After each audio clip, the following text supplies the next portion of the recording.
ngobrol sama programmer, bisa nggak sih bikin kayak gitu juga? Bisa Pak. Akhirnya ketemulah ada sekitar 9 programmer, orang-orang relawan TIK semua seluruh Indonesia mencoba memunculkan sebuah aplikasi yang mirip. Kita ingin ketika kita bergerak sebagai komunitas, bagaimana operasionalnya bisa mandiri. Nama komunitasnya Relawan TIK. Kururio ini sebagai tools. Oke, jadi Sebagai sebagai tools untuk pemberdayaan apapun itu.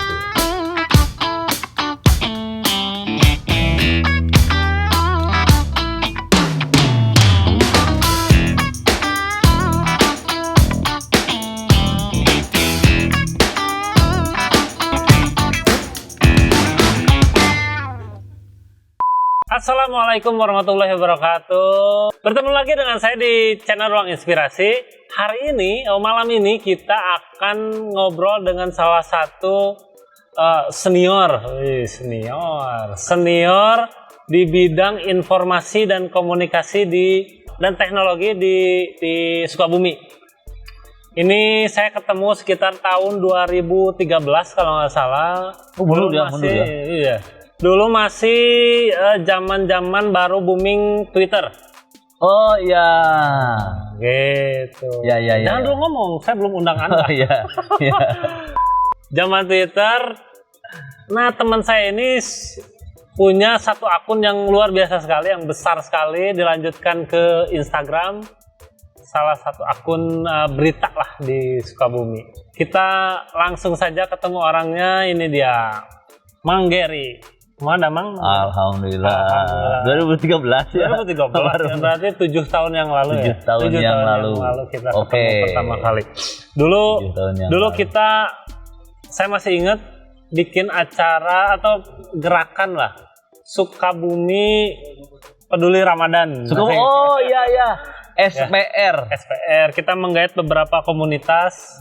Menggait komunitas, menggait usaha-usaha ya, terus ya aktivis sosial media gitu, betul. Yang berhubungan dengan IT ya. Jadi memang dengan Kang Gary ini banyak kegiatannya di bidang teknologi, kemudian yang berhubungan lah ya, di bidang sosial. Banyaknya memang begitu. Tapi khusus hari ini kenapa saya undang? Ya, karena saya penasaran. Kang Gary ini beberapa hari yang lalu membawa satu program ke Kota Sukabumi yang menurut saya ini menarik sekali. Namanya itu Kururio. Tapi sebelum membahas itu, kita akan perkenalan dulu siapa sih Kang Gary ini. Ya, di luar yang tadi saya sudah ceritakan, kita akan tanya dulu nih. Nah, Kang Gary, silakan Kang Gary. Bisa nggak Kang Gary ngobrol dulu, ceritakan dulu ke audiens kita, siapa sih Kang Gary ini? Berat pertanyaannya ya. Harus menceritakan siapa saya gitu. Sebetulnya yang bisa menceritakan saya harusnya orang yang mengenal saya gitu. Ya. Bukan saya sendiri, lebih bagus ya. Cuman saya coba mendeskripsikan dari sudut pandang saya. Ya. Saya mendeskripsikan sebagai orang yang banyak belajar di komunitas, kemudian ingin memberikan warna dengan sudut pandang komunitas. Termasuk ketika saya misalnya belajar, berkembang, berbagi, berusaha, itu hampir nggak bisa lepas dari yang namanya komunitas. Dari mulai misalnya ketika saya masuk dunia pendidikan, masuk kuliah di sana udah langsung berkomunitas. Ada himpunan mahasiswa, ada eksternal kampus, ada organisasi mahasiswa internal, ada himpunan mahasiswa kedaerahan. Saya di Lampung ketemu orang Jampang, gabung himpunan mahasiswa Pejampangan. Ketemu orang Sunda, bikin rumpun mahasiswa Sunda. Ketemu warga-warga yang dari Jawa Barat, di Lampung banyak orang Jawa Barat, akhirnya bikin namanya Paguyuban Jawa Barat. Jadi setiap saya bertemu, berinteraksi, saya tidak jauh dengan yang namanya komunitas. Ya, betul. Kang Gary ini saya kenal sebagai penggiat komunitas. Karena saya dan Kang Gary ini kalau nggak salah ada 5 grup WhatsApp yang sama. Semua komunitas yang sama. Komunitas yang berbeda. Oh iya, komunitas yang berbeda. Tapi kita berdua ada di sana. Ada di sana. Jadi pas masuk lu, Kang Gary ada di sini.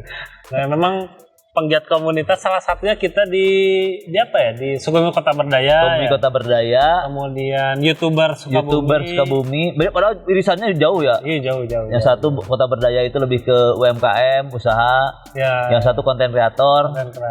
Apalagi ya?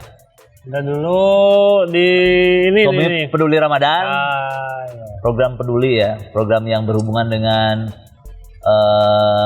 sosial, gerakan sosial. Gerakan sosial lah. Waktu itu memang masih terbatas di bulan Ramadan. Bulan Ramadan. Gitu. Nah kalau sekarang nih Kang Gary kegiatannya apa?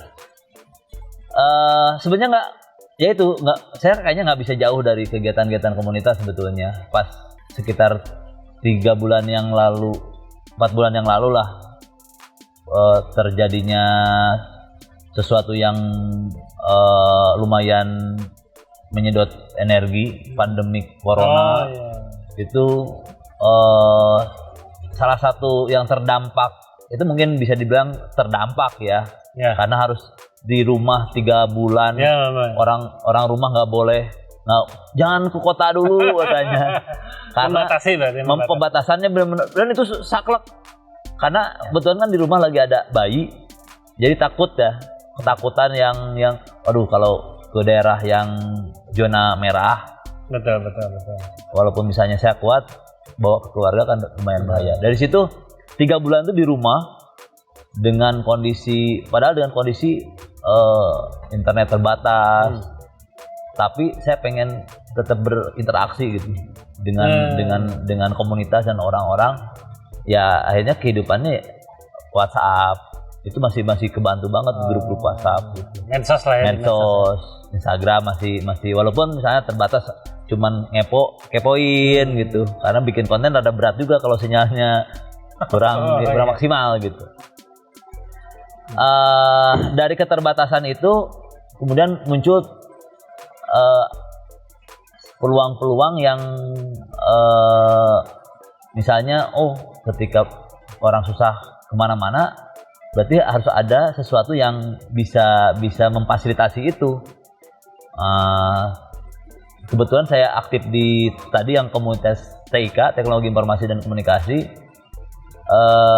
Saya melihat ada sebuah pergerakan di luar Jawa yang diinisiasi oleh pengurus pusat relawan TIK, model bisnis transportasi yang sebetulnya bisnis transportasi udah tren lama ya untuk kota besar. Tapi untuk yang luar kota semacam Kalimantan, Sulawesi, Sumatera itu belum banyak lah, karena bagi perusahaan transportasi itu nggak worth it untuk masuk ke daerah yang secara bisnis tidak terlalu menguntungkan. Mungkin hanya ibu kotanya aja. Ibu kotanya. Termasuk informasi ketika si produk ini ada itu karena si pengambil kebijakan di sana di kota Bau-Bau, dia pengen ada alat transportasi online hadir di sana, dan mereka meminta beberapa pihak yang berhubungan dengan itu tidak bersedia karena nggak worth it gitu. Mungkin setelah dianalisa, secara ekonomi kurang masuk gitu, dari hitung-hitungannya nggak masuk lah gitu. Saya hitung-hitungan nggak masuk. Tapi kan bukan kalau masyarakat kalau pengambil kebijakan kan bukan masalah worth it nggak worth it, tapi layanannya kan yang dibutuhkan. Akhirnya karena dia bergerak di pemberdayaan teknologi informasi dan komunikasi di pengurus pusat, dia kepala bidang program, dia punya jejaring orang-orang yang ngerti programming, developing program, bikin aplikasi, dan dia sudah banyak memberdayakan orang-orang itu dalam proyek-proyek pemerintah gitu.